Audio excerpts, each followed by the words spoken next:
ফিলিস্তিনে যুদ্ধ বাঁধিয়ে ক্ষমতায় টিকে রয়েছেন ইসরায়েলি প্রধানমন্ত্রী বেনিয়ামিন নেতানিয়াহু। তবে টানা যুদ্ধে ক্ষুব্ধ হয়ে উঠছে সাধারণ ইসরায়েলরা।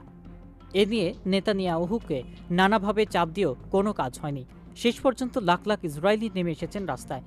নেতানিয়াহু বিরোধী বিক্ষোভে অচল করে দিয়েছে দেশ। কিন্তু ক্ষমতার মোহে নেতানিয়াহু এতটাই অন্ধ হয়ে গেছেন যে নিজ দেশে নাগরিকদের উপরই শক্তি প্রয়োগ করছেন।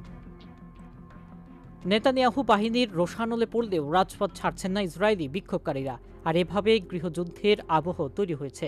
নেতানিয়াহু যদি এখনই পিছু না হটেন তাহলে খুব শিগগিরই ইসরায়েল গৃহযুদ্ধ শুরু হতে পারে, এমন হুঁশিয়ারি উচ্চারণ করেছেন ইসরায়েলি রাজনীতিক National Unity Party chairman Benny Gantz. The Times of ইসরায়েলের খবরে বলা হয়েছে, দেশকে সম্ভাব্য এই গৃহযুদ্ধের হাত থেকে বাঁচাতে বিচারমন্ত্রী ইয়ারিফ লেভিনের সঙ্গে সাক্ষাৎ করেছেন গান্টোজ। সাক্ষাতে তিনি বিচারমন্ত্রীকে ইসরায়েলি গৃহযুদ্ধের ব্যাপারে সতর্ক করে দেন। একই সঙ্গে বিচার ব্যবস্থার নিয়োগ প্রক্রিয়ায় হস্তক্ষেপের সুযোগ সংক্রান্ত যে বিতর্কিত আইন পাশ করতে চাইছেন নেতানিয়াহু, সে বিষয়ে নিজের অবস্থান তুলে ধরেন।